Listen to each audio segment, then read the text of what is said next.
come my two intrepid explorers, Charlotte and Elliot. I'm their great-aunt Lizzie, you see, and I wonder which one is coming to see me today. Ah, so it's Elliot's turn.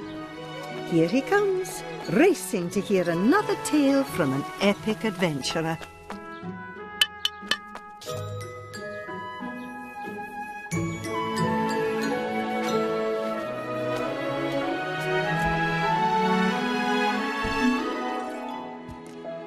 And what wonderful adventures they were. So long ago and so far away. I collected a few souvenirs along the way. But my most precious possession of all is my extraordinary collection of teacups.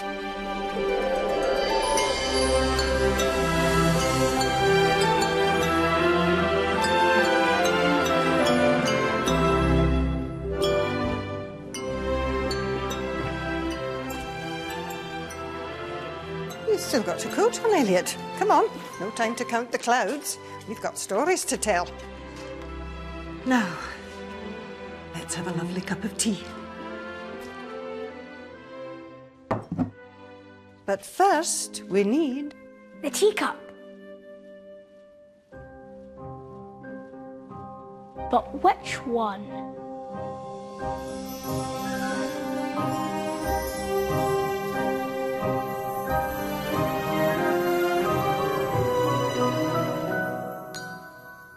That one.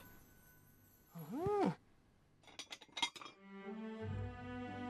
The bronze brooch.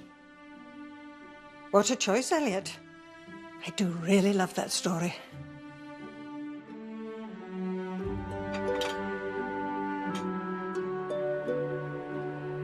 This will be just perfect to drink now.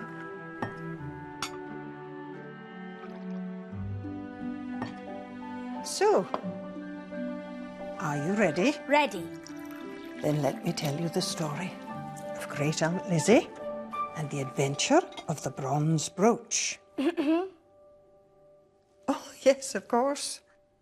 Let me tell you the story of Elliot and the adventure of the bronze brooch.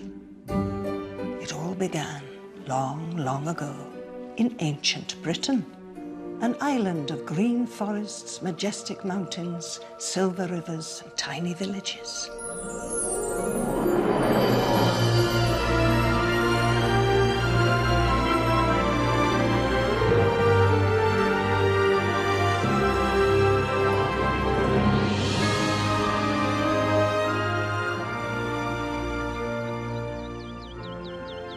Elliot had journeyed far across the highlands and into the glens.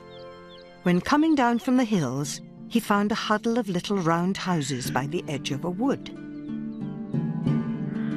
One stood apart from the rest, and from inside came the sound of clattering and clunking. Smoke rose from the thick thatched roof, and through the door, Elliot could see two men hard at work among the heat and smoke. We've been working up quite a sweat today, boy, eh? Good thing, too. Nell will be here soon to pick up our order of nails. And a good thing I've got my tippy-tappy Jared to help me out. Dad! I'm only pulling your leg, son. I couldn't do it without you. But you know, you'd be so much better if you just swung the hammer a little bit harder. But I like making jewellery. You've got to be more careful with jewellery. I could never have made Mum's brooch swinging the hammer the way you do. You have to be a bit more tippy-tappy. Oh, I think it could use a little more work. More work? You've been at this thing all week. It is a pretty piece, I'll give you that, but you should stick to making nails. People need nails. Nobody needs brooches. Trust me. I know, Dad. And remember, nails don't need to be as pretty as brooches. Put a bit more oomph into your hammer swings. Now, I fancy some fried fish for lunch. Your mum caught a couple of tasty ones last night. Jared raised his hammer and hit the nail on the head. And that was when Elliot had one of his brilliant ideas. Hello. Hello. I think my dad might be right. I don't think I'll ever be able to do what he does. I don't know anything about being a blacksmith. But I did notice, you don't hold your hammer the way your dad does. What do you mean? Your dad doesn't hold his hammer there. He holds it down there. Maybe that's where he gets his oomph from. But I'd be careful with the brooch. He may be stronger than you think. Jared placed the brooch to one side, raised the hammer, and... Oh, wow! Oh, why didn't my dad tell me that? It's really dark and smoky in there. He probably never even noticed. I could do the tippy-tappy style for jewellery and use the oomph for making nails.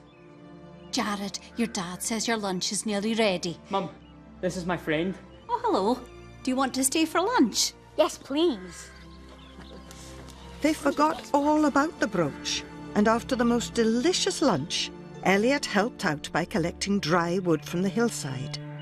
But as he returned, he realised something was wrong. The merchant definitely took the cart. Definitely. And the box of nails were in the cart. Definitely. Definitely. Jared, we've got work to do. Now get that forge roaring.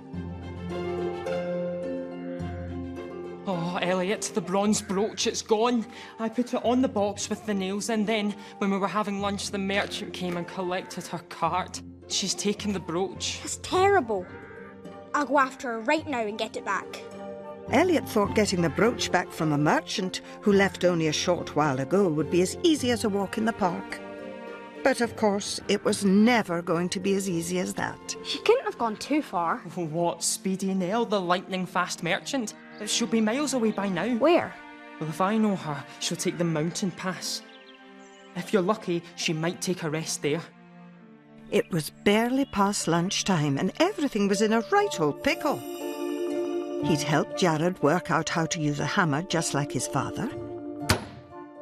He'd warned Jared to move the brooch in case it got damaged. And he had gathered firewood to help out after lunch. But by then, the merchant had collected her cart and Jared's brooch along with it. She's taken the brooch. And he had thought catching the merchant up and getting the brooch back would be a doddle. He couldn't let the brooch just disappear forever, could he? There was nothing else for it but to get his scampering boots on, to the pass in the mountains, to where, hopefully, the merchant was taking a rest.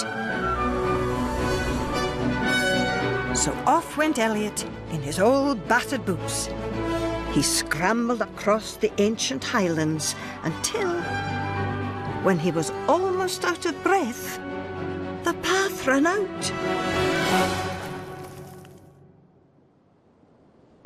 There was only one way to get to the other side. Elliot took a deep breath.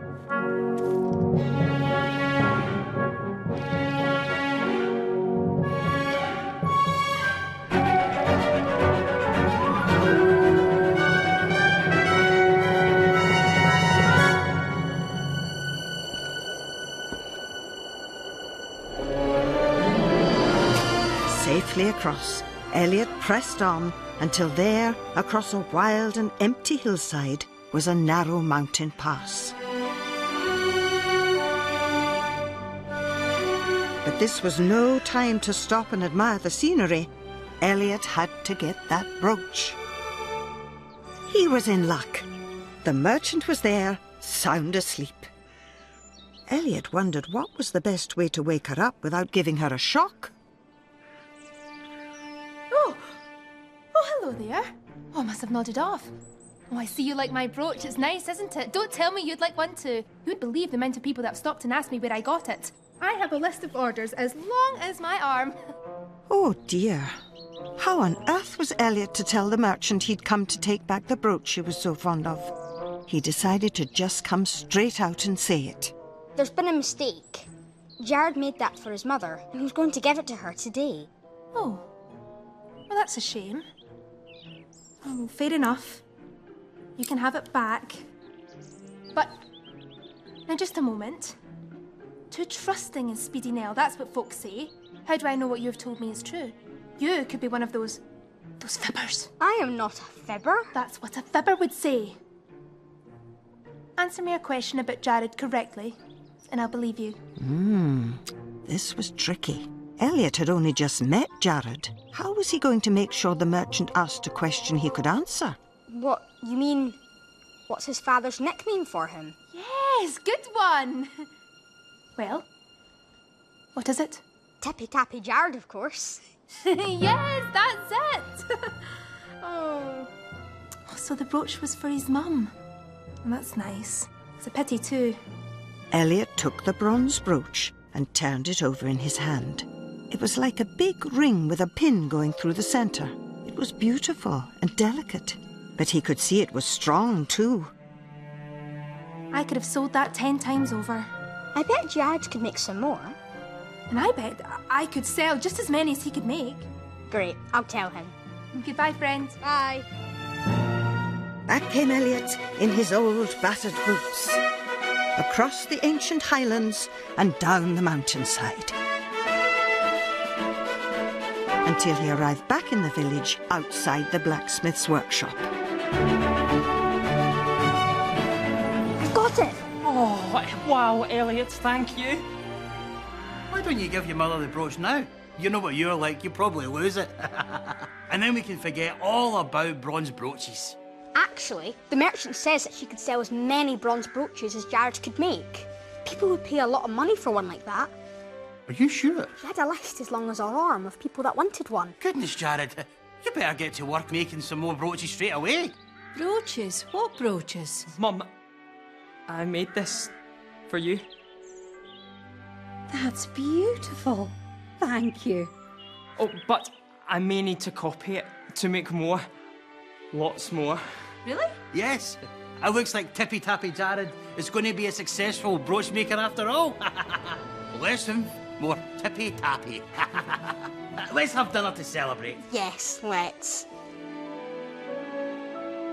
And that was that, the whole kit and caboodle. Elliot and the adventure of the bronze brooch. That was quite a lucky mistake. If it wasn't for the merchant taking the brooch in the first place, then Jared wouldn't have got to do his dream job. I know. It's funny how things change. We only wear brooches now for decoration. Back then you needed them to keep your clothes on. No buttons or zips to keep the wind out. They must have been freezing. Sure they were. My goodness, time does fly when you're having fun. Come on. Your mum will be here in a minute. Your coat.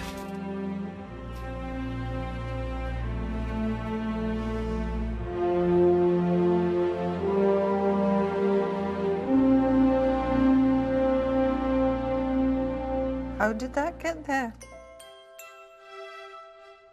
Home time now, Elliot.